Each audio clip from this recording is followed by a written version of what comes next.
Audio on demand from Vision Christian Media. The story. I went through what you call a crisis of faith, and I felt absolutely hopeless. And I remember going to a church, and the pastor, it was during communion, he lifted up the bread and the wine, held it in his hands, and as if he was looking straight at me, he said these words, "This is your only hope." G'day, I'm Jimmy Colefax. Welcome to The Story. Today we have the conclusion of our three-part conversation with retired missionary and pastor Fred Evans, reflecting on his eventful life journey.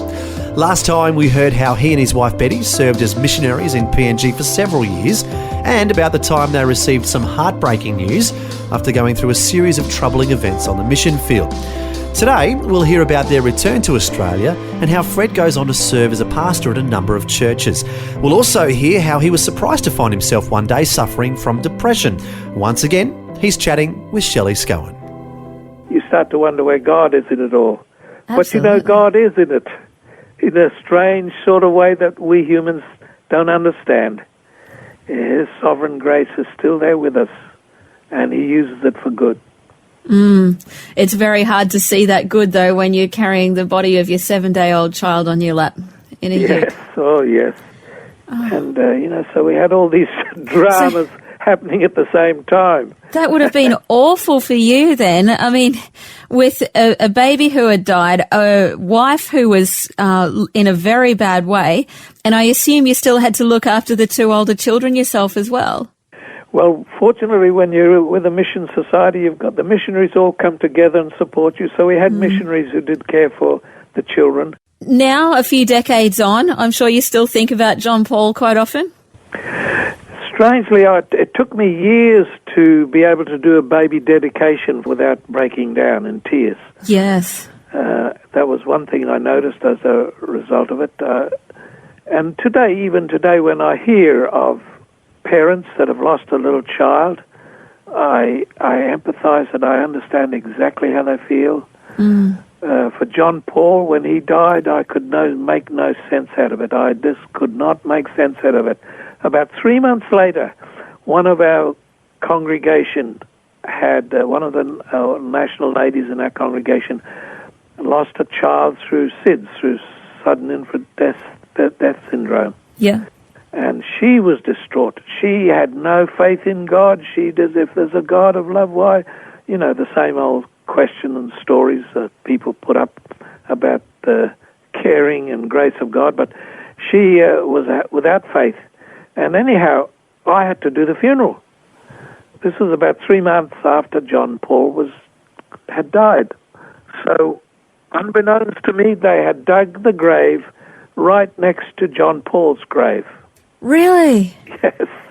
And so when I went there to conduct the funeral service, there I was standing at the gravesite with this distraught dear mother and her Christian husband. She was not a Christian, her husband was. And she was just so distraught. And I was trying to comfort her, and I said to her, you know, you and I share something very special in common. She looked at me and her eyes lit up. I said, you know, my little boy is buried right there next to yours. Her eyes looked at me and she stared as if to say, you, a man of God, and God took your boy? And in an amazing sort of way, it helped her to accept the sovereignty of God in her situation, where we can't explain things, but we have to allow God, who's sovereign, to make sense of some of these things. And as a result of her child being buried next to mine, faith came back into her. Wow. And she was restored in faith. And I often reflect on that, and I wonder, I think, Lord, are you so big that you are more interested in one soul, and you took mine to save one? It's almost like that. I don't know, but that's how, you know... Talk about leaving the 99 to find the one. Yes. Yeah. And how good can come out of bad. Yeah, it's such a huge thing, and I know many of our listeners listening now will be able to identify as well. The death of a child would just be such a weight. But I think it's wonderful that you do have that perspective, and it's wonderful that you even know this story. I think a lot of people, even if great things happen out of it, they might not even be aware of it. So I think it's great that you have that hope that you can cling on to. That's right. That's so true. Yeah. It's not an experience that I would like to experience again, but God takes every experience. If you keep a right attitude and a heart towards Him, He will make sense of it all ultimately. Yes, and He is sovereign. He's God. He's in control. That's the way He is, yeah. We're talking with Fred Evans. He's a retired missionary and pastor. You then returned to Australia to a church in Adelaide. What's it called now? It's called Influences. Right. Church, yes. Yeah, it's a massive church in Adelaide. So you were one of the pastors there when you returned to Australia back in the 70s. That's correct. I came home from Papua New Guinea and went to work with my brother in the church there. There was a good team of us, and it was quite a challenge for me. I had to learn to preach in English all over again and improve my vernacular and learn the Australian way of life again, which was quite a shock in a lot of ways because I'd gone straight from Bible school to the mission field as a missionary, and I'd been missionaryized, if you like, to become a real person of another culture. Yeah. So when I came back to Australia, it was a big, steep learning curve for me. So you'd probably never worked really a proper full-time job either then? Oh, yes. Before I went to Bible school, I worked in the banking industry for 2 years and was destined for positions there, but I chose to leave all that behind and go to Bible school. Yeah. Much to my manager's disgust. Well, when the will of God calls you, then you kind of got to follow, hey? Yes. Yeah. So they were wonderful years for you there in Adelaide? They were. It was at a time when the Holy Spirit was sovereignly moving across Australia, and many, many churches embraced the charismatic renewal, including the Catholics. And we used to have quite large meetings. The meetings grew in number. In fact, the Sunday night services were so powerful with the presence of God that people used to line up at the doors to open at 6 o'clock, just almost like a Boxing Day sale. Wow. They'd rush in to get the best seats near the front of the church. If only all churches were like that. Yes. And so, I saw that happen and I thought, wow, this is amazing. And the presence of God was so tangible in those meetings. You could carry it as like carrying it till about Wednesday the next week. That just stayed with you, and you just wanted to get back into church. Just wanted to get back to the next service. Yeah, that's wonderful. People got saved and born again. Just amazing. A lot of baptisms, of course. And the amazing thing to me was during the worship times when we were singing and worshiping God and music and praise, people would get healed, physically healed, emotionally healed, as they were sitting in their seats, and they'd come and testify of it. It was just amazing. That must have been incredible to be such a big part of that renewal in people's lives and then in the community as well. But as often happens with great pastors, you're there and you build up the church and then God calls you on to another area. Yes, that's true. I was fortunate. My portfolio was pastor to the new Christians. So I had the privilege of visiting many of the new Christians and making sure they got locked into the church's activity. But after 10 years, we worked together as a team for 10 years, and I think that's the secret of church growth, working as a team. Yeah. Yep. And working under God as that team. Yep. Yeah. So where did he call you on to next? From there, I started to feel a bit unsettled, which was unusual because I was comfortable. I had a home and my family were all there, and the Lord had blessed us, etc. But after 10 years, I started to get this restless feeling, as if the Lord was stirring my nest. And a little church up here in Brisbane opened up. I got an invitation out of the blue. They just sent me a letter saying, would you like to come up and we would like to talk to you. So I came up and talked with the pastor, and cut a long story short, they invited me to be their pastor. And that was the Tigam Assembly of God, which was originally the Zilmia Assembly of God. Right, okay. You actually ended up ministering in quite a few churches too. So you moved on from Zilmia? From Zilmia, we had good growth. The church grew to about 400, and I wanted to build a larger church there, but the board wouldn't let me, so that was a bit of a disappointment, but I understood. And instead we bought the land next door to the church, which is 2.5 acres. We paid over $280,000, which is now worth probably a couple of million. Should have kept it. Well, we bought that land, and now they're going to build a large auditorium, which was I had a vision to build a large auditorium of 1,000 there, but at the time we just couldn't I couldn't persuade the board. Anyhow, that wasn't the reason. I got another invitation then to go to Toowoomba, so I went to Toowoomba Assembly of God Church, and which was probably one of our largest country churches in Queensland. And we stayed there for 10, 12 years, I think it was, something like that. Beautiful part of the world there in Toowoomba, and it's where you chose to live for quite a while? Yes, it was a solid church. It had a long history. It was founded in 1927, one of the earliest churches in our denomination. So I had a responsibility to build on that, which we did, and by God's grace, we built it up to over 1,000 people on our database, and eventually I came to my retirement years, and I decided I needed to hand it over. So I handed it over with the blessing of the board and the church, with their concurrence, to my eldest son, who was the pastor for 2 years.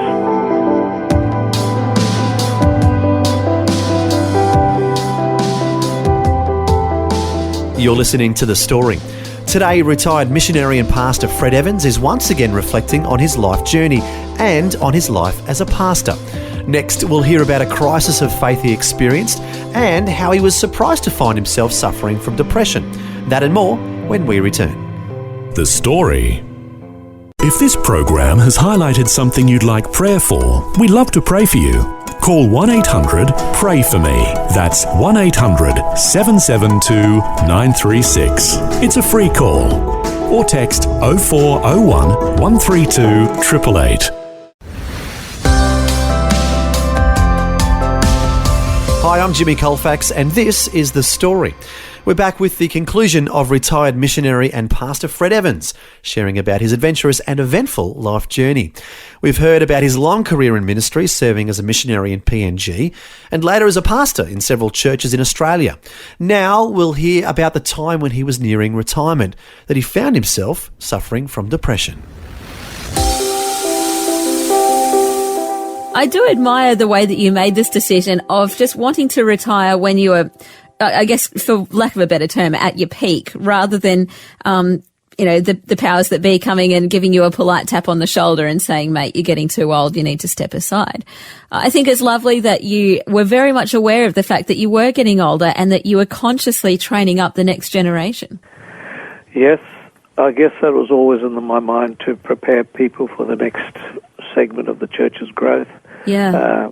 For me, it was, in some ways, it was a blessing in disguise, because right at the end of my tenure as senior pastor, I burnt out and I suffered depression, which was quite a shock to me. I went through the darkest period of my, as they call it, the dark night of the soul, in my last years of ministry. Wow. And it probably not sound like a good testimony, but through it all, God did some wonderful things, even in that dark period. Can I share with you one little story? Please do. The board gave me opportunity to rehabilitate myself, so I went down to South Australia took 3 months leave of absence from the pastorate. And while I was down there, the darkness that I felt and the gloom and the terror that depression can bring on a mind is just astounding, particularly when you think of my background, when I've known God all these years, and now I'm starting to question God, starting to question my faith. And I went through what you call a crisis of faith, and I felt absolutely hopeless. And I remember going to a Methodist Uniting Church in Victor Harbour in South Australia, and I sat up the back with my wife, and I felt totally hopeless, without, and suicide. Can you believe this? A pastor thinking this way, but suicidal thoughts went through my mind because I was such a burden to my family. I'd have better off leaving them.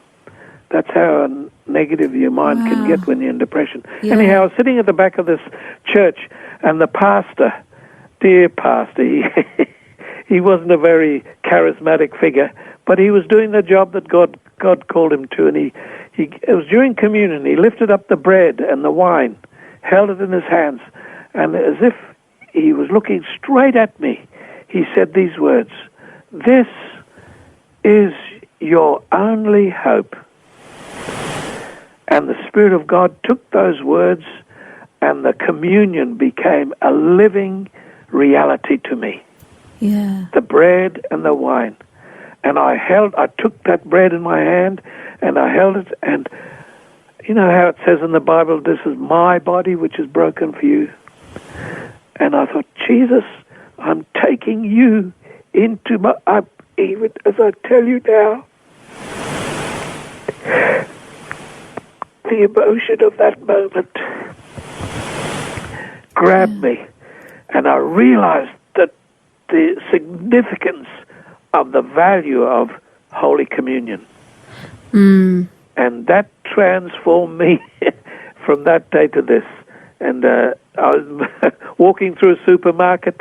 This is a funny story about all that, because during this time of despair and hopelessness, God can speak to you through all sorts of ways. As in the Old Testament, it talked through a donkey at one stage. Yes, Balaam's you can donkey, use anything. remember that? Yes. Yeah. Well, I was walking through the supermarket feeling that I would not survive. I won't survive this. I can't survive. And would you believe, out of the ceiling came this song from Gloria Gaynor, I Will Survive. Remember that? Yeah. And I turned my head upwards to hear a bit clearer, and I will survive. And God used that to encourage me. And I felt like doing a bit of a jig there right in the aisle. I was going to say, I hope you danced down the aisle of that supermarket that day. I certainly felt like it, I tell you. But that's how God speaks to you when you're in your darkest hour. Yeah. Through all sorts of sources, not just from the Word of God, but through people and circumstances. Yeah. Yeah, no, that's wonderful. And so you got back on your feet after all of that and continued your ministry. And when eventually we retired, of course, and we bought our home in Albany Creek, and I decided, well, I'm going to engage in my lifetime hobbies, which is photography, recording, and I thought I'll stimulate my brain by exercising my thought patterns on mastering the internet. And so I've gone into that and started another ministry now, which is bigger than I've ever had. Yeah, tell us about it. Well, I went on Facebook, and I slowly built up relationships on Facebook, and now I have over 2,600 or something followers, friends rather, and of those there's 380 are followers who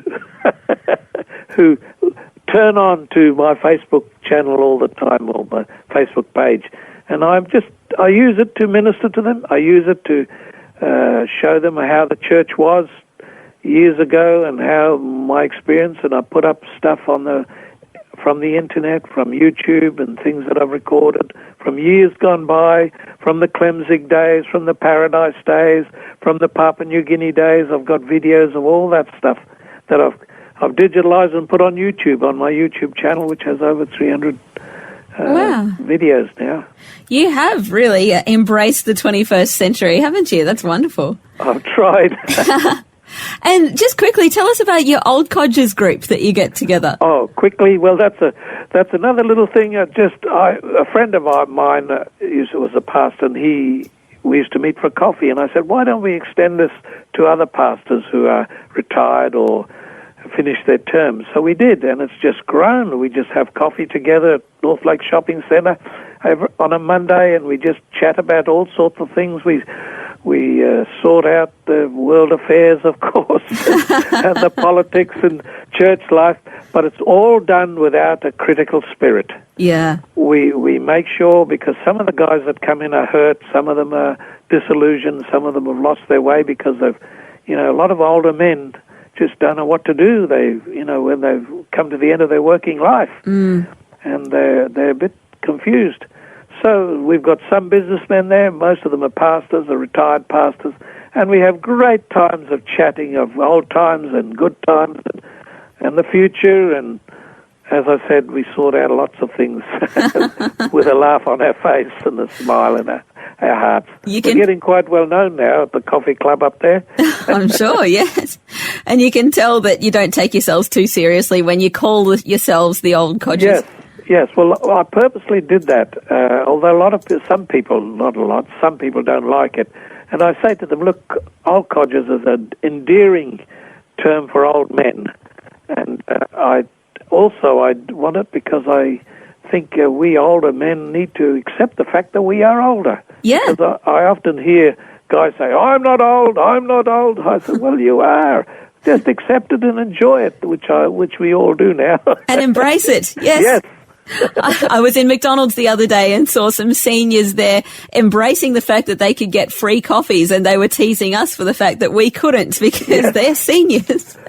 Well, and it was great. We get free coffees from the coffee club. Two or three of us have got VIP cards, and so we get one free. Nice. It's all fun. You're all part of it. Yeah, I love it. And occasionally we pray together. Yeah. When the need arises. Yeah, for sure. What a great way to encourage each other. And as you say, find some good meaning and relevance even later in life. Yep. You are old, but that isn't the end of the world. You can do so much with your retirement and encourage each other, encourage those around you. Embrace it rather than deny it. Yes, that's so true. That's so true. And it's a good example to your children and your grandchildren of how to grow old gracefully. Yes, instead of becoming grumpy old men. That's what I'm addressing most of the time with guys that come in with us, and they cheer up. I mean, some guys are so lonely, They're just so lonely, and they join us, and they see there's life after work. Yes, I think it's something to keep in mind for guys that are still in work too, to be setting themselves up with hobbies or people or a bit of everything for when that time comes. Absolutely. I say that to pastors now. I said, look, while you're pastoring, start a hobby of something that you love doing, and because you'll need to do that when you finish your time as a pastor. To occupy yourself. Otherwise, you'll be just moping around the house under your wife's feet, and and you won't know what to do with yourself, and it's not very inspiring. So get a hobby before you retire. Yeah, definitely. Well, Fred, time has got the better of us again. You can tell you're a pastor because you're good at talking. Oh, yes. Yes, I know. Well, it's all good. It's all good. But you've got such a wonderful story to tell, and it's hard to condense so many decades of just God's faithfulness to you over the years, over the good times and the bad times. Yeah. God has been with you every step of the way. Yes, that's so true, and I thank you for the opportunity of just sharing part of the journey, because you never know, somebody's listening out there who needs to hear this, as God's saying to them, I love you, and you are of interest to me, and what you've done is I care about, and I love you. That's what they need to hear. Yeah, it's been an encouraging conversation. Thanks so much, Fred. God bless you, Shelley, and thank you for the opportunity. That was the conclusion of Shelley Scowen's three-part conversation with retired missionary and pastor Fred Evans. And it was wonderful how open he was, sharing all the aspects of his life, the good, the bad, and the ugly, even about the crisis of faith he experienced. But through it all, the Lord was with him. And as we heard, he is still serving the Lord today. And if you want to learn more about what he's up to these days, you can check out his Facebook page that he mentioned earlier. Just type in PS Fred, that's short for Pastor Fred, so PS Fred, and then you can look him up on Facebook. Also, he and his wife have their own website, fredandbettyevans.com. That's fredandbettyevans.com. Well, thanks for joining us for the conclusion of our 3-part conversation with Fred Evans. It was great to hear his reflections on his life in ministry. So until next time, I'm Jimmy Colefax, encouraging you to share your story with someone today. Next time on The Story. I hit the early teenage years, and I was just really insecure. I had a really low self-image, wasn't very confident, but I knew I had the potential to be more. But I had a quite sheltered, protected upbringing. I look back, and it's interesting to me that as soon as I got the chance, I actually got out and became unsheltered and worked with kids in the street and got my hands dirty. So it's an interesting change. Russ Wright's job sees him changing the lives of young people around the world. He's the founder of an organisation called Vital Projects, which seeks to draw out the leadership potential of disadvantaged young people. We'll hear his story and the stories of the kids whose lives he's impacted next time. The Story. Just another way Vision is connecting faith to life.